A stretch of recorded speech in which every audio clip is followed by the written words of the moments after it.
بسم الله الرحمن الرحيم.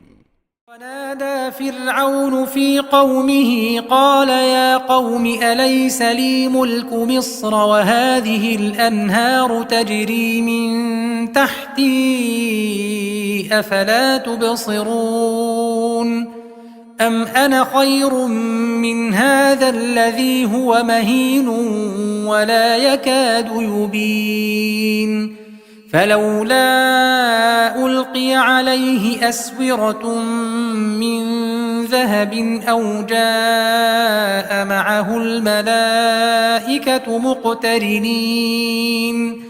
السلام عليكم ورحمة الله وبركاته. ഖുർആൻ പദം 1715 ദിവസത്തിലേക്ക് എല്ലാവരെയും ഹാർദമായി സ്വാഗതം ചെയ്യുന്നു.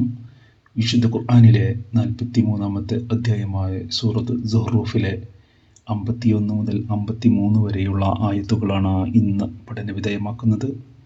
ക്ലാസ് ആരംഭിക്കുന്നതിനായി ആദരണീയനായ ഡോക്ടർ AI വിലായത്തുള്ള സാഹിബിനെ ക്ഷണിക്കുന്നു. അസ്സലാമു അലൈക്കും വറഹ്മത്തുള്ളാഹി വബറകാതുഹു. അഊദു ബില്ലാഹി മിനശ് ശൈത്വാനിർ റജീം. ബിസ്മില്ലാഹിർ റഹ്മാനിർ റഹീം. വനാദാ ഫിർഔനു ഫീ ഖൗമിഹി ഖാല യാ ഖൗമി അലൈസ ലീ മുൽക്കു മിസ്ർ വഹാദിഹിൽ അൻഹാറു തജ്രി മിൻ തഹ്തി അഫലാ തുബ്സിറൂൻ أم أنا خير من هذا الذي هو مبين ولا يكاد يبين فلولا ألقي عليه أسورة من ذهب أو جاء معه الملائكة مقترنين. صدق الله العلي العظيم. സൂറത്ത് സുഹ്റൂഫിലെ 51 മുതൽ 53 വരെയുള്ള ആയത്തുകളാണ് ഞാൻ നിങ്ങളെ കേൾപ്പിച്ചിട്ടുള്ളത്. കഴിഞ്ഞ ദിവസം നമ്മൾ ചർച്ച ചെയ്ത ആയത്തുകളുടെ തുടർച്ചയായിട്ട് തന്നെ മൂസ അലൈഹിസ്സലാമുമായി ബന്ധപ്പെട്ടുകൊണ്ടുള്ള ചില കാര്യങ്ങളാണ് ഈ ആയത്തുകളിൽ വിവരിക്കുന്നത്. മുഹമ്മദ് നബി സല്ലല്ലാഹു അലൈഹി വസല്ലമയെ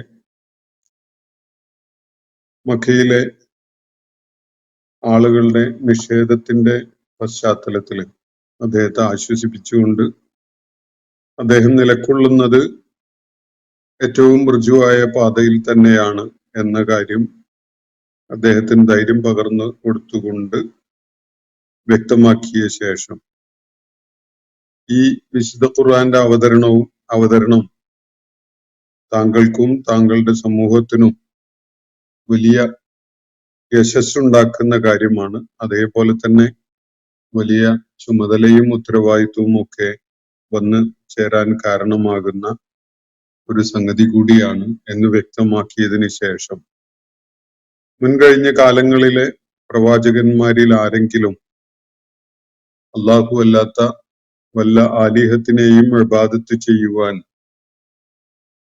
അല്ലാഹു നിശ്ചയിച്ചതായിട്ട് ജനങ്ങളോട് പറയുകയുണ്ടായിട്ടുണ്ടോ എന്നൊരു ചോദ്യം ഉന്നയിക്കുകയുണ്ടായി. അങ്ങനെ ഉണ്ടോ എന്ന് മുൻകഴിഞ്ഞ കാലങ്ങളിലെ പ്രവാചകന്മാരോട് അന്വേഷിക്കുവാനാണ് നബി സല്ലല്ലാഹു അലൈഹി വസല്ലമയോട് അല്ലാഹു അവിടെ നിർദ്ദേശിക്കുകയുണ്ടായത്. അതിനെ തുടർന്നാണ് മൂസ അലൈഹിസ്സലാം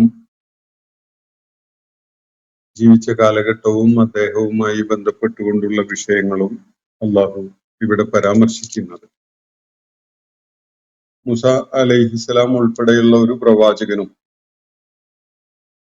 അള്ളാഹുവിനോടൊപ്പം ദിവ്യത്വമുള്ള മറ്റാരെങ്കിലും ആരാധനക്കർഹരായിട്ടുള്ളതുണ്ട് എന്ന വിധത്തിൽ ജനങ്ങളോട് പറയുകയുണ്ടായിട്ടില്ല എന്നതാണ് ഇവിടെ വ്യക്തമാക്കപ്പെട്ടിരിക്കുന്ന കാര്യം.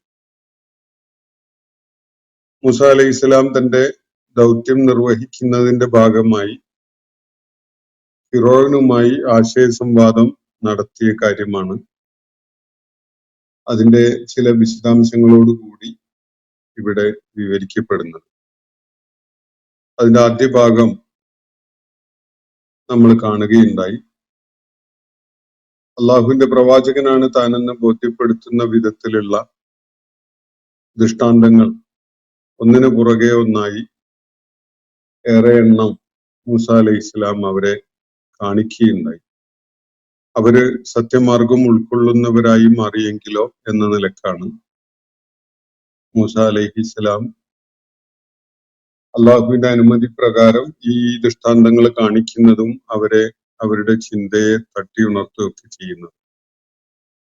പക്ഷെ അവര് മൂസ അലൈഹി ഇസ്ലാമിനെ ഒരു സാഹിറായിട്ട്, ഒരു ആഭിചാരകനായിട്ട് തന്നെയാണ് കാണുന്നതും അദ്ദേഹത്തെ ആ നിലക്കാണ് ഈ ഇവിടെ ഉദ്ധരിച്ചിട്ടുള്ള ആയത്തുകൾ, ഈ വാക്യങ്ങളിലായി അഭിസംബോധന ചെയ്യുന്നത്.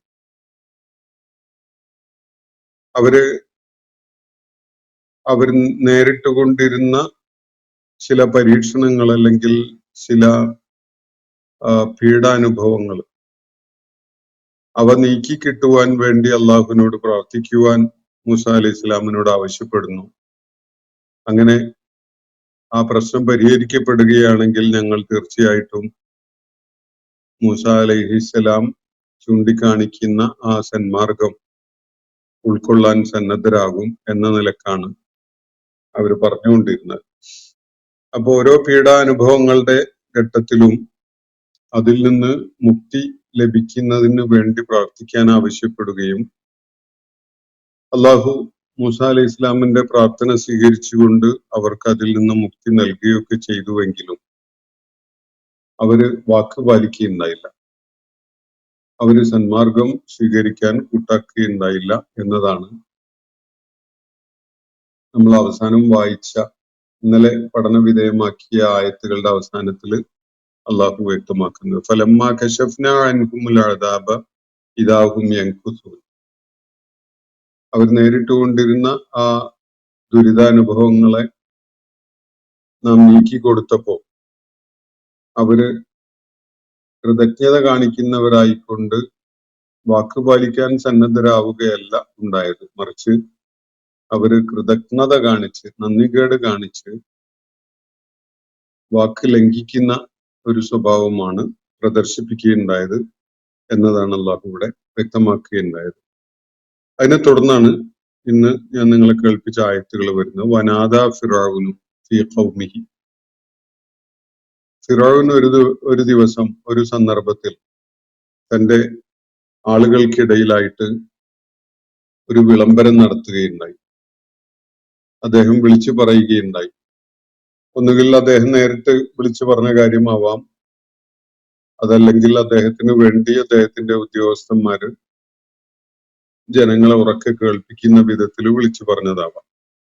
വനാദ ഫിറഔനും ഫീ ഖൗമിഹി. ഫിറഔൻ തന്റെ ജനതയെ അഭിസംബോധന ചെയ്തുകൊണ്ട് പൊതുജന മധ്യത്തില് വിളിച്ചു പറയുകയുണ്ടായി. ഖാല യാ ഖൗം. അദ്ദേഹം പറഞ്ഞത് ഇങ്ങനെയാണ്: എന്റെ ജനത, എന്റെ ജനങ്ങളെ, എന്റെ ജനമേ, അലൈസ ലീ മുൽക്കു മിസ്ർ.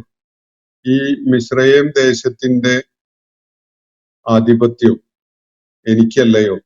അതിന്റെ ഉടമസ്ഥതയും ആധിപത്യവും ഒക്കെ എനിക്കല്ലയോ എന്നാണ് ഫിറഔൻ തന്റെ ജനതയോട് ഉറക്കെ സംസാരിക്കുന്ന വിധത്തിൽ ചോദിക്കുകയുണ്ടായത്. ELISA Lee മുൽക്കു മിസ്ർ.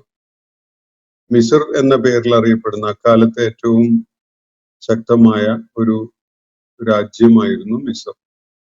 സമീപ ഭൂപ്രദേശങ്ങളുടെ മേലൊക്കെ വലിയ സ്വാധീനമുണ്ടായിരുന്ന ഒരു വലിയ സാമ്രാജ്യം.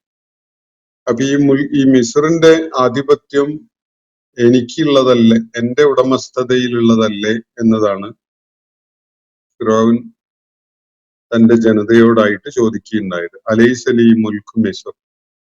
മാത്രവുമല്ല വഹാദിഹിൽ അൻഹാറു തജ്രീ മിൻ തഹ്തി. ഈ അരുവികൾ എന്റെ കീഴിലായി ഒഴുകുന്നവയല്ലയോ എന്നാണ് ഭാഷാപരമായ ആ പ്രയോഗത്തിന്റെ അർത്ഥം. എനിക്ക് കീഴിലായിട്ട് ഒഴുകുന്നവയല്ലയോ എന്ന്. അരുവികൾ ഫിറഔന്റെ കീഴിലായി ഒഴുകുക എന്ന് പറയുന്നത് അദ്ദേഹത്തിന്റെ നിർദ്ദേശപ്രകാരം നിർമ്മിക്കപ്പെട്ട നൈൽ നദിയിലെ ജലം പല ഭാഗങ്ങളിലേക്കായി തിരിച്ചുവിടുന്ന വിധത്തിലുള്ള നീർച്ചാലുകളെ കുറിച്ചോ അല്ലെങ്കിൽ അങ്ങനെയുള്ള ഇറിഗേഷൻ പദ്ധതികളെ കുറിച്ചോ മറ്റോ ആയിരിക്കണം അദ്ദേഹം സൂചിപ്പിക്കുന്നത്. ഏതായാലും ഈജിപ്തിന്റെ അധിപതി എന്ന നിലയ്ക്ക് മിസ്റിന്റെ രാജാതി രാജൻ എന്ന നിലക്ക് അയാൾ നേതൃത്വം കൊടുത്തുകൊണ്ട് നിർമ്മിക്കുകയുണ്ടായ ചില വികസന പദ്ധതികളെ പരാമർശിച്ചുകൊണ്ടാണ് ഇത് പറയുന്നത് എന്നത് മനസ്സിലാക്കാൻ സാധിക്കും. അപ്പൊ സ്വന്തം ജനതയെ അഭിസംബോധന ചെയ്തുകൊണ്ട് ഒരു വിളംബരത്തിന്റെ ഭാഗമായി ഫിറോൻ ചോദിക്കുന്നത് അലൈസലീ മുൽക്കു മിസ്ർ, മിസ്റിന്റെ മേലുള്ള ആധിപത്യം പൂർണ്ണമായിട്ടും എനിക്കുള്ളതല്ലയോ? ഞാൻ കാരണമായിട്ടല്ലേ ഈ അരുവികളൊക്കെയും ഈ വിധത്തിൽ ഒഴുക്കപ്പെട്ടിരിക്കുന്നത്, ഈ നീർച്ചാലുകളൊക്കെയും ഈ വിധത്തിൽ സജ്ജീകരിക്കപ്പെട്ടിരിക്കുന്നത്? എന്റെ സംരംഭം എന്ന നിലക്ക്, എന്റെ വികസന പദ്ധതികൾ എന്ന നിലക്ക് നിർമ്മിക്കപ്പെട്ടവയല്ലയോ? അഫലാ തുബ്സിറൂൻ, നിങ്ങൾക്കത് നോക്കിക്കാണാൻ പറ്റുന്നില്ലേ എന്നാണ് ഫിറഔൻ ജനങ്ങളോടായിട്ട് ചോദിക്കുന്നത്. അവരുടെ ഭൂപ്രദേശത്ത് ജനജീവിതം എളുപ്പമാക്കുന്ന വിധത്തില്, കൃഷി എളുപ്പമാക്കുന്ന വിധത്തിലൊക്കെ ഒരുപക്ഷെ നൈൽ നദിയുടെ പല ഭാഗങ്ങളിലും നീർച്ചാലുകൾ പലയിടങ്ങളിലേക്കായിട്ട് ഉണ്ടാക്കുന്ന ഒരു പദ്ധതി ഫിറഔൻ അവിടുത്തെ ഭരണാധികാരി എന്ന നിലക്ക് നടപ്പിലാക്കിയിട്ടുണ്ടാവണം.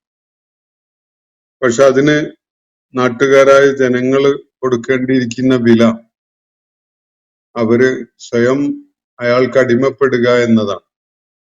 അയാളെ മേലധികാരിയായി കണ്ടുകൊണ്ട്, സർവാധിനാഥനായി കണ്ടുകൊണ്ട് അയാളെ പൂർണ്ണമായി അനുസരിക്കുക എന്ന, അയാൾക്ക് വിധേയപ്പെടുക എന്ന, അയാൾക്ക് അപ്പുറത്തൊരു പ്രപഞ്ചനാഥനുണ്ട് എന്ന കാര്യം അംഗീകരിച്ചുകൊണ്ട് ആ പ്രപഞ്ചനാഥന് വിധേയപ്പെടുക എന്നത് ചെയ്യാതെ അയാൾക്ക് വിധേയപ്പെടുക എന്ന ഒരു കാര്യമാണ് അയാൾ ജനങ്ങളോട് ആവശ്യപ്പെട്ടുകൊണ്ടിരുന്നത്. അപ്പൊ അതിന്റെ ഭാഗമായിട്ടാണ് ഈ സംസാരം. ഈ മിസ്രൈം ദേശം, മിസ്ർ എന്നാണ് ഈജിപ്തിന്റെ പഴയ പേര്. പഴയ കാലത്ത്, ഇന്നും അറബി ഭാഷയിൽ ആ പേര് തന്നെയാണ് കൂടുതലായിട്ടും ഉപയോഗിക്കപ്പെടുന്നത്. അതിന് ബൈബിളിന്റെ ഒക്കെ പശ്ചാത്തലത്തിൽ മലയാളത്തിൽ പറയുന്ന പേര് മിസ്രൈം എന്നാണ്. മിസ്ർ എന്നാണ് അറബി രൂപം.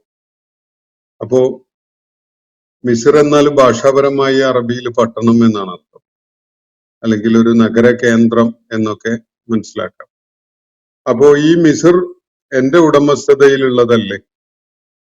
ഇവിടുത്തെ ഈ സജ്ജീകരിക്കപ്പെട്ടിരിക്കുന്ന അരുവികള്, നീർച്ചാലുകള്, അത് എന്റെ നടപടികൾ കാരണമായി, എന്റെ വികസന പദ്ധതികൾ കാരണമായി നിലവിൽ വന്നതല്ലേ? അഫലാ തുബ്സിറൂൻ, നിങ്ങൾക്ക് നോക്കിക്കാണാൻ പറ്റുന്നില്ലേ, കാര്യങ്ങൾ നിരീക്ഷിക്കാൻ പറ്റുന്നില്ലേ എന്നാണ് ചോദ്യം. എന്നിട്ട് മൂസ അലൈഹി ഇസ്ലാമിന്റെ ആ ദൗത്യ നിർവഹണ പശ്ചാത്തലത്തിൽ അദ്ദേഹത്തെ ഈ വിഷയത്തിലേക്ക് അദ്ദേഹം കൊണ്ടുവരികയാണ്. ഫിറഔൻ ചോദിക്കുന്നത്, ഇപ്പോ നിങ്ങളോട് വന്ന് സംസാരിച്ചു കൊണ്ടിരിക്കുന്ന ദൈവത്തിന്റെ പ്രതിനിധിയാണ്, സന്ദേശവാഹകനാണ് എന്നൊക്കെ പറഞ്ഞുകൊണ്ട് നിങ്ങളോട് സംസാരിച്ചു കൊണ്ടിരിക്കുന്ന മൂസയുണ്ടല്ലോ, ആ മൂസ ആണോ അതല്ല ഞാനാണോ, ആരാണ് ഉത്തമനായത്? നിങ്ങൾ പറ. ഈ മൂസ എന്ത് ചെയ്തിട്ടുണ്ട് ഈ രാജ്യത്തിന്റെ വികസനത്തിന് വേണ്ടി എന്നൊക്കെ അതിനോട് ചേർത്ത് നമുക്ക് ഫിറഔൻ പറയുന്നതായിട്ട് മനസ്സിൽ കാണാം. അം അന ഖൈറുൻ, ഞാനാണോ ഉത്തമൻ? മിൻ ഹാദ, ഇവനെക്കാളും. എന്താണ് ഇവന്റെ അല്ലെങ്കിൽ ഇദ്ദേഹത്തിന്റെ പ്രത്യേകത? അല്ലദീ ഹുവ മഹീൻ, അവൻ നിസ്സാരനാണ്, മ്ലേച്ഛനാണ്, അധമനാണ്. മ്ലേച്ഛനും അധമനും നിസ്സാരനും വിലയില്ലാത്തവനുമായ ഒരുവൻ ഇപ്പോ എവിടുന്നോ തെണ്ടിക്കയറി വന്നിരിക്കുകയാണ്.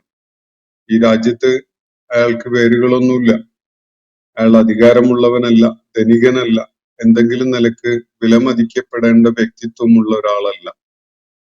അങ്ങനെ ഒരാളാണ് ഇപ്പോ വന്ന് നിങ്ങളോട് സംസാരിക്കുന്നത്. മഹീനാണ്.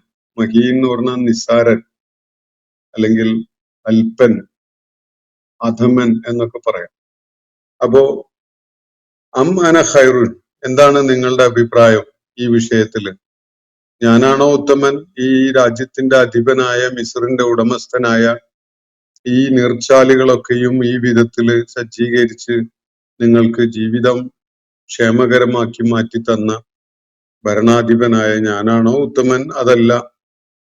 അതല്ലതീ ഹുവ മഹീൻ, ഈ നിസ്സാരനായ, ഈ അല്പനും നിന്ദനും അല്ലെങ്കിൽ അധമനുമൊക്കെയായ ഈ മനുഷ്യനാണോ ഉത്തമൻ? നിങ്ങൾ പറ.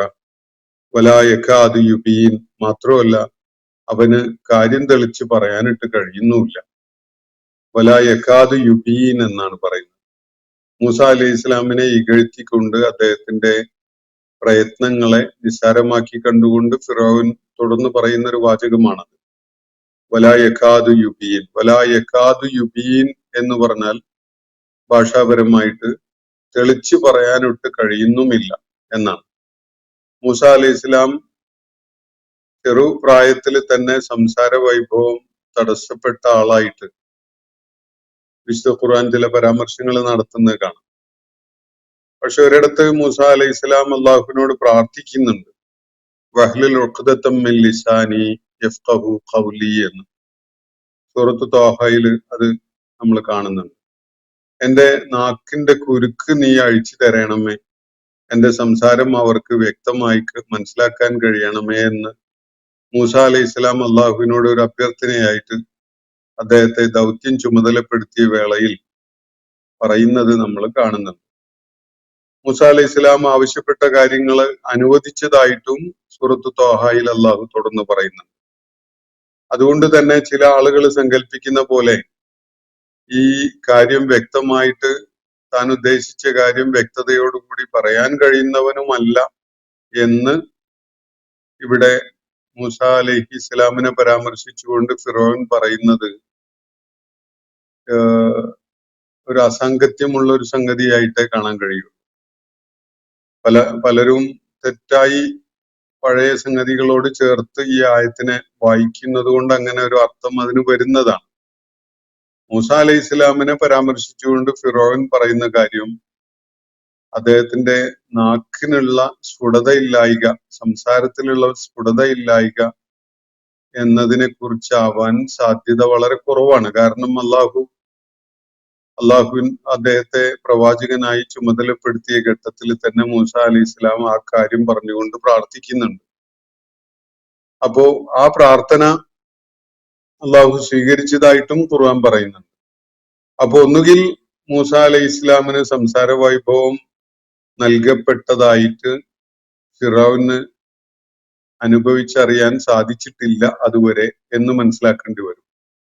അതല്ലെങ്കിൽ എല്ലാ പ്രവാചകന്മാരെയും കുറിച്ച് അവരുടെ പ്രബോധിത സമൂഹത്തിലെ വരേണ്യവർഗം പറഞ്ഞിരുന്ന ഒരു സംഗതി, ഇയാള് മനുഷ്യന്മാർക്ക് മനസ്സിലാക്കാൻ പറ്റുന്ന കാര്യങ്ങളല്ല പറയുന്നത്, അയാൾ പറയുന്നതൊക്കെയും ആശയക്കുഴപ്പമുണ്ടാക്കുക മാത്രമാണ് ചെയ്യുന്നത് എന്ന വിധത്തിലാണ് ഏത് പ്രബോധിത സമൂഹത്തിലെയും പ്രമുഖരായ ആളുകൾ പ്രവാചകന്മാരെ കുറിച്ച് പറഞ്ഞിരുന്നത്. ഇയാൾ പറയുന്ന ആശയങ്ങളൊന്നും വ്യക്തത ഇല്ലാത്തതാണ്, അതിനൊന്നും ഒരു തെളിമയില്ല, അത് അടിസ്ഥാനരഹിതമാണ്, അല്ലെങ്കിൽ ആശയക്കുഴപ്പമുണ്ടാക്കുന്നതാണ് എന്ന വിധത്തിലൊക്കെയുള്ള ഒരു ആക്ഷേപം ഉന്നയിക്കുക എന്നത്, ഇത് എങ്ങനെയാണ് മനുഷ്യന്മാർക്ക് മനസ്സിലാക്കാൻ സാധിക്കുക എന്നൊക്കെയുള്ള വിധത്തിൽ പറയുന്ന ഒരു രീതി പ്രബോധിത സമൂഹത്തിലെ വരേണ്യവർഗം എല്ലാ കാലങ്ങളിലും സ്വീകരിച്ചിട്ടുണ്ടായിരുന്നു. ആ വിധത്തില് മൂസ അലൈഹി ഇസ്ലാമിനെ കുറിച്ച് ഫിറഔൻ പറയുന്നതായിട്ട് ഇവിടെ മനസ്സിലാക്കുന്നതിൽ തെറ്റില്ല. ഒന്നുകിൽ മൂസ അലൈഹി ഇസ്ലാമിന് അള്ളാഹു പ്രത്യേകമായ സഹായം ചെയ്തു കൊടുത്തുകൊണ്ട് അദ്ദേഹത്തിന്റെ സംസാര സ്ഫുടത ഇല്ലാത്ത അവസ്ഥയെ പരിഹരിച്ചു, അത് സംസാര സ്ഫുടത അദ്ദേഹത്തിന് തിരികെ നൽകി എന്ന് മനസ്സിലാക്കണം. ആ തിരികെ നൽകിയതിനെ കുറിച്ച് ഫിറഔൻ അറിയാനിടയായിട്ടില്ല എന്ന് വേണം കരുതാൻ. അതല്ലെങ്കിൽ മൂസ അലൈഹി ഇസ്ലാമിന്റെ സംസാര സ്ഫുടതയില്ലായ്കയെ കുറിച്ചല്ല പറയുന്നത്, മറിച്ച് അദ്ദേഹം മുന്നോട്ട് വെക്കുന്ന ജീവിത ദർശനം അയാൾക്കും അയാളെ പോലെയുള്ളവർക്കും വലിയ ആശയക്കുഴപ്പമാണ് ഉണ്ടാക്കുന്നത്, മനസ്സിലാക്കാൻ പറ്റുന്ന എളുപ്പമുള്ള കാര്യമല്ല എന്ന വിധത്തിൽ സൂചിപ്പിക്കുന്നതായിട്ടും മനസ്സിലാക്കാം.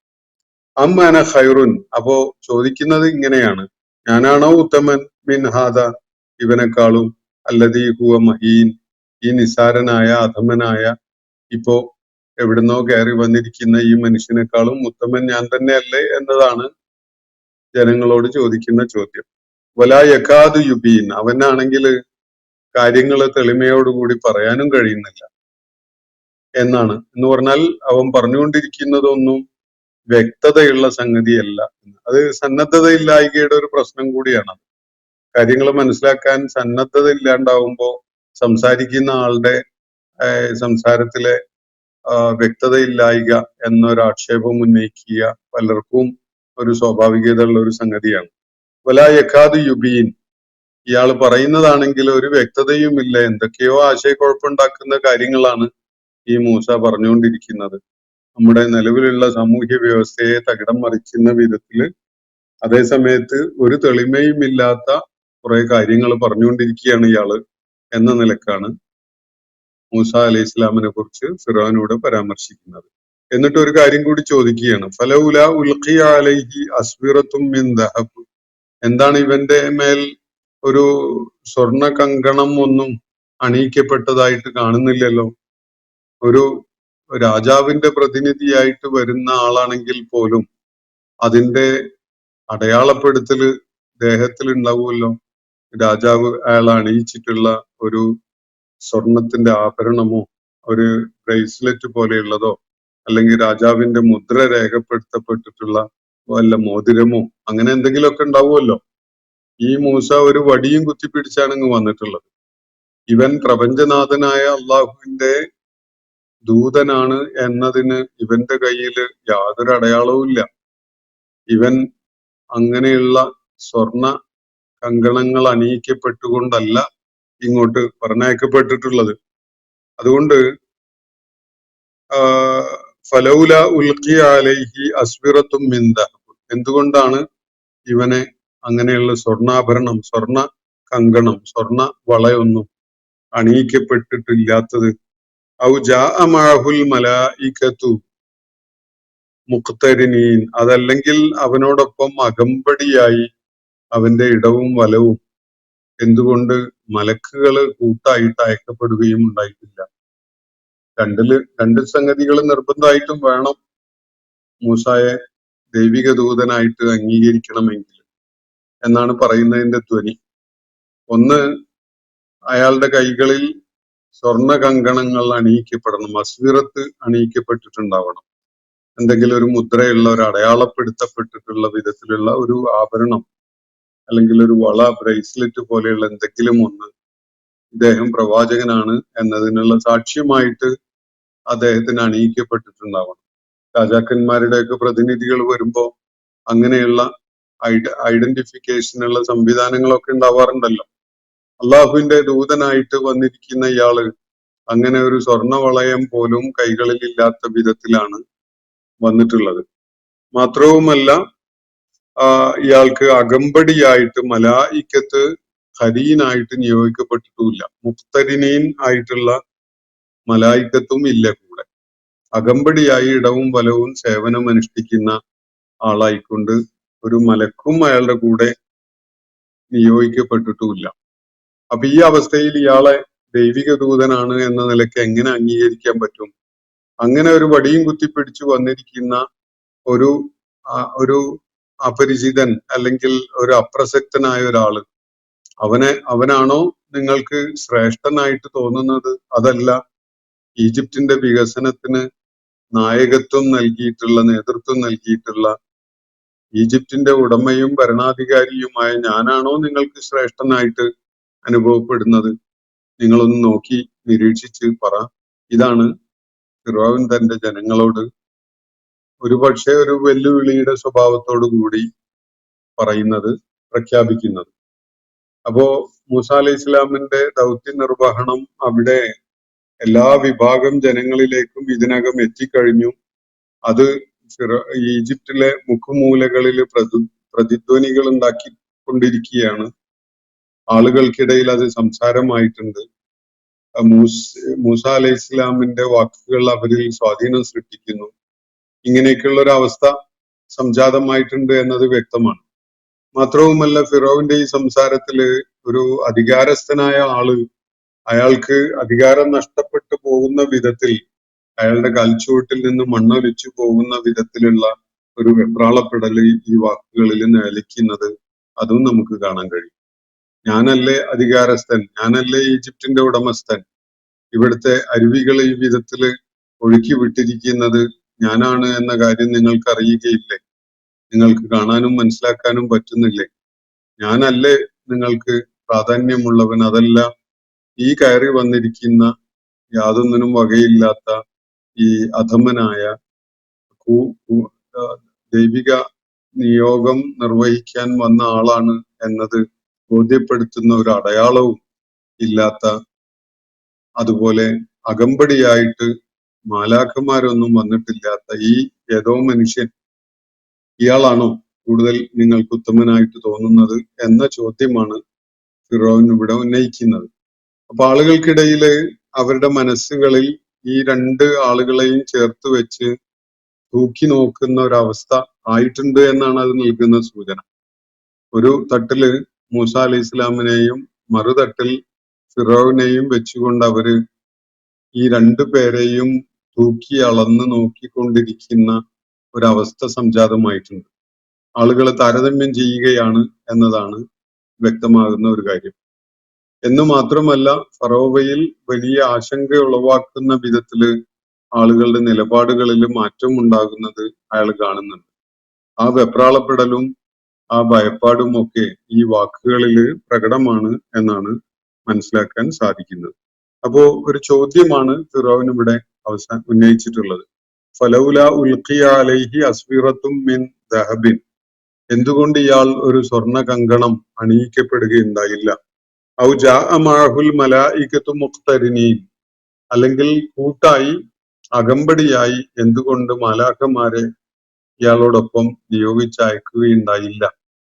ഇതാണ് ആളുകൾക്കിടയിൽ സംശയം ജനിപ്പിക്കുന്ന വിധത്തിൽ ഫിറോൻ ഉന്നയിക്കുന്ന വിഷയം. മൂസ അലൈഹി ഇസ്ലാം അള്ളാഹുവിന്റെ ദൂതൻ ആവാൻ ഒരു സാധ്യതയും ഇല്ല എന്ന് വരുത്തി തീർക്കാനാണ് ഫിറോൻ ഈ കാര്യങ്ങൾ ഉന്നയിക്കുന്നത് എന്നത് വ്യക്തമാണ്.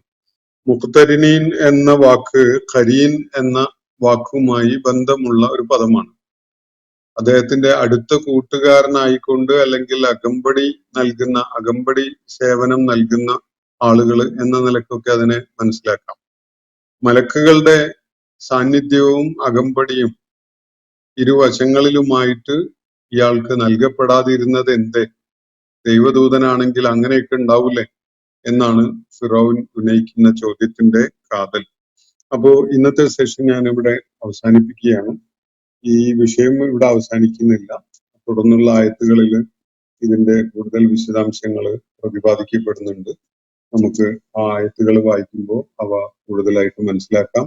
അള്ളാഹു നമ്മെല്ലാവരെയും അനുഗ്രഹിക്കുമാറാവട്ടെ. വാഹുദാവന അനിൽ അൽഹംദുലില്ലാഹി റബ്ബിൽ ആലമീൻ. അസ്സലാമു അലൈക്കും വറഹ്മത്തുള്ളാഹി വബറകാതുഹു. ഇന്നത്തെ ഖുർആൻ പദം ഇവിടെ സമാപിക്കുന്നു. ഖുർആൻ പഠനത്തിൽ പങ്കെടുത്ത എല്ലാവർക്കും അല്ലാഹു അർഹമായ പ്രതിഫലം നൽകി അനുഗ്രഹിക്കട്ടെ. വആഖിർ ദഅവാനാ അനിൽ ഹംദുലില്ലാഹി റബ്ബിൽ ആലമീൻ. അസ്സലാമു അലൈക്കും വറഹ്മത്തുള്ളാഹി വബറകാതുഹു.